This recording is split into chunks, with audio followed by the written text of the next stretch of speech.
Nakababa na ako ng train. So, maglalakad na lang ako papunta sa work. Mga 15 minutes lakad. Natakbo-takbo ako.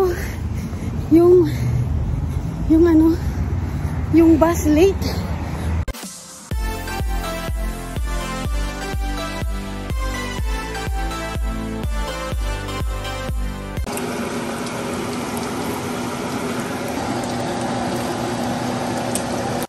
So guys, kain tayo guys.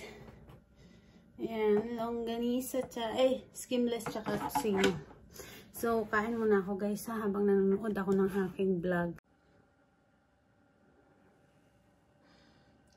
Kaya pala ang dami-dami ng mga big companies na So guys, sukat natin tong pantalon. Tingnan nyo naman guys yung haba niya. Pero hindi ko rin siya maputulan. Tupi lang talaga siya kasi after ng contract, parang kailangan ibalik sa kanila. So, kailangan ko lang talaga guys is tupiin at tupian. Tupiin at tupiin. Ano ba yung pinagsasabi ko? Tupiin lang siya at tahiin. Yun. Yun, kailangan lang siya. Ay, baka matusok ako. My God. Ayan. So, isukat lang natin. Hindi na ako nagtanggal ng short.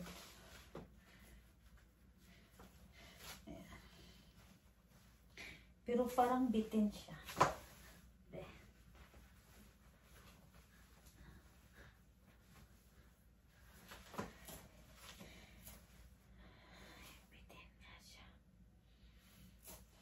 Bitin siya. Bitin yung pagtupi ko.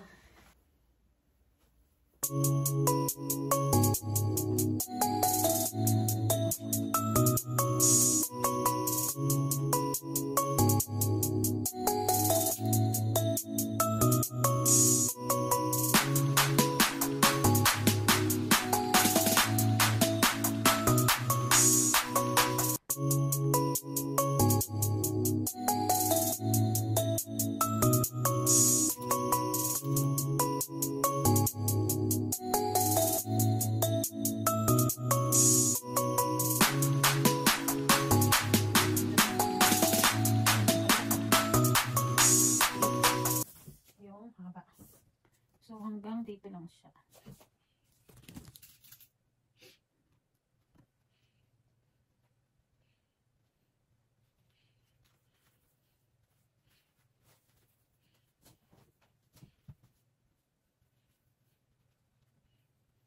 So, tayin natin tong, wala akong black, guys, wala akong black na sinulit.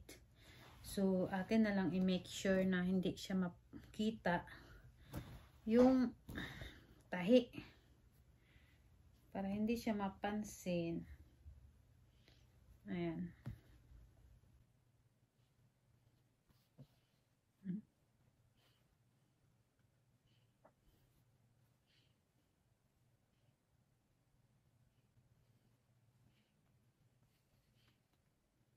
Parang dito sana si mami.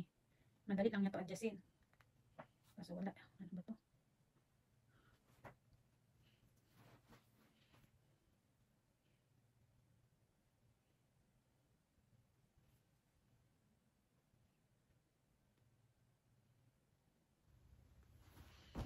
Hirap talaga guys. So guys, tapos ko na siyang lagyan guys ng tinahi yung loob. Tingnan niyo naman yung pagtahi ko. Walang black na sinulid. So ang ginawa ko na lang yung ivory. So medyo kita siya sa labas yung kulay ng sinulid. So ang gagawin na lang natin guys, lagyan natin ng ball pen. Ayan. Para hindi siya mahalata yung kulay ng sinulid. Kasi walang black Nakihiram lang naman ako ng sinulids. So, wala siyang black. So, ang gagawin na lang natin guys, lagyan natin ng ball pen na kulay, yung sinulid, kulay itim. Para hindi siya ganun kahalata. Ayan.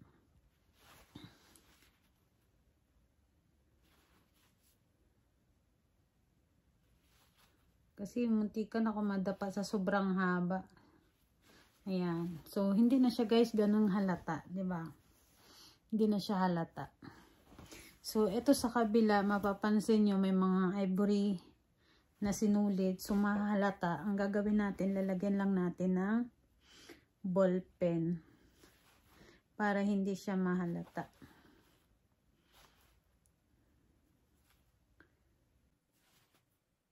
Ayan. Kasi bukas may duty na naman tayo.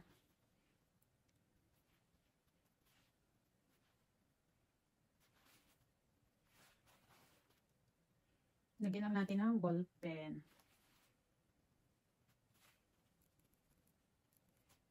Ayan. So, ayan, di na masyado siyang halata guys.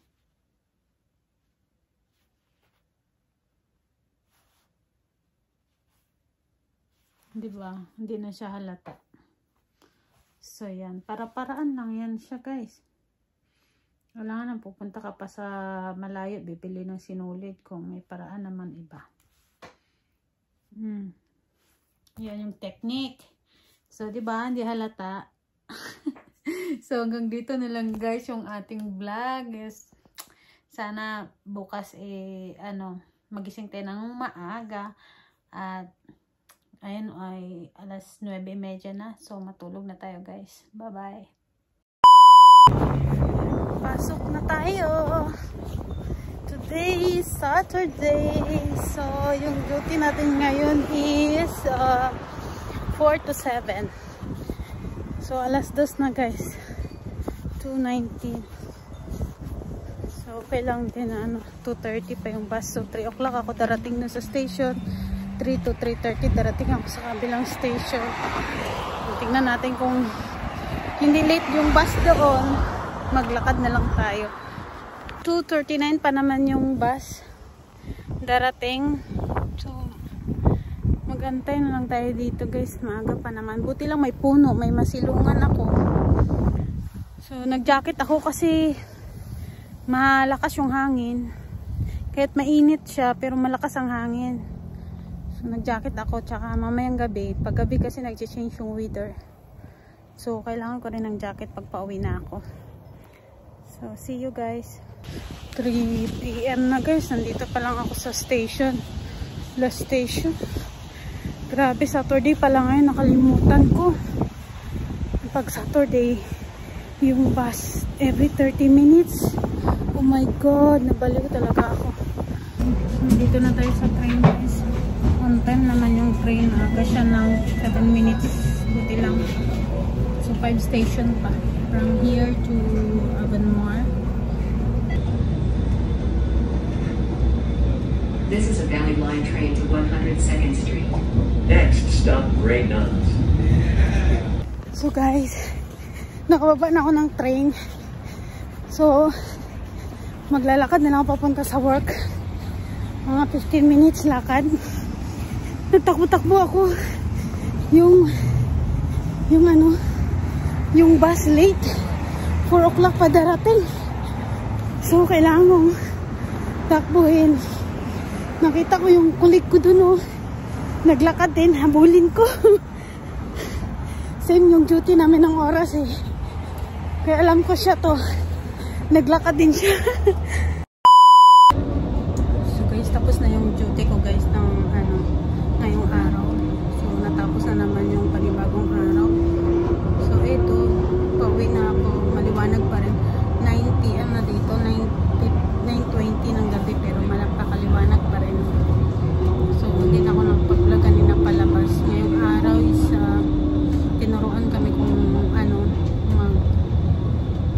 sa counter magkaha. Tsaka nag-class ulit kami ng mga safety.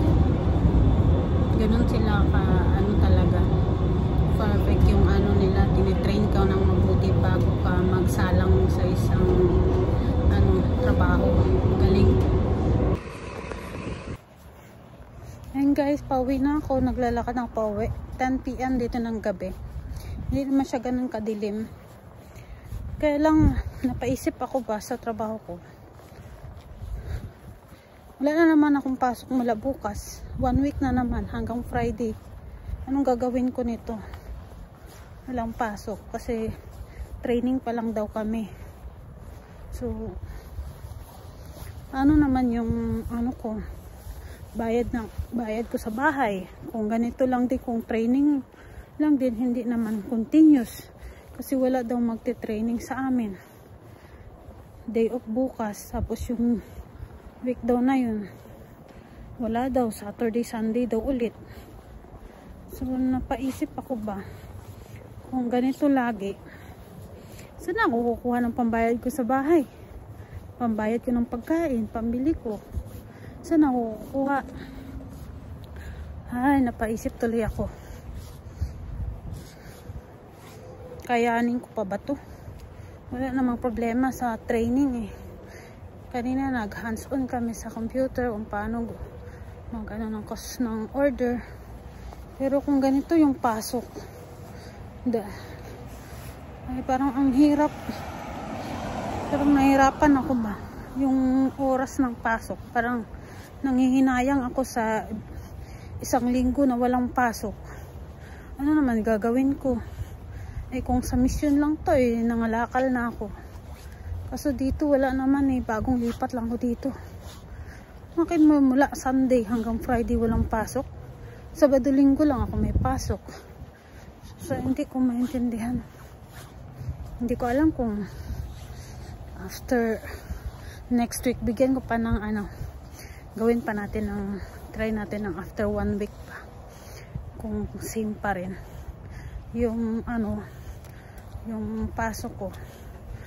Sana sinabi nila kahapon yung tamang schedule. Sabi nila may pasok kahapon. Eh kung alam lang yun ng kuya ko na wala akong pasok bukas, pumunta na yan sila dito kanina. Kasi birthday ng kuya ko. Instead pupunta sila dito, hindi na lang. Kasi nga daw may pasok din ako ng 2 days. Yun pala, wala pala akong pasok bukas. Kaya na ano tuloy ako. Parang nalungkot ako ngayon gabi. Habang pauwi, nalulungkot ako. Ay, nako. Dito sa ibang bansa, hindi pwedeng wala kang trabaho kasi nagbabayad ka ng bahay, pagkain, transpo. Eh kung wala kang trabaho, saan ako kukuha? Mahirap naman umasa sa mga kapatid ko. Ay, sumakit yung ulo ko. Na guys, nandito na ako sa bahay. Napaisip tuloy ako guys. Kaya malungkot ako ngayon pagdating ng bahay. Nalulungkot ako. Anong gagawin ko bukas? Kung alam ko lang na walang pasok bukas, pumunta na sila kuya dito kanina. Kaso, hindi pa daw maayos yung schedule.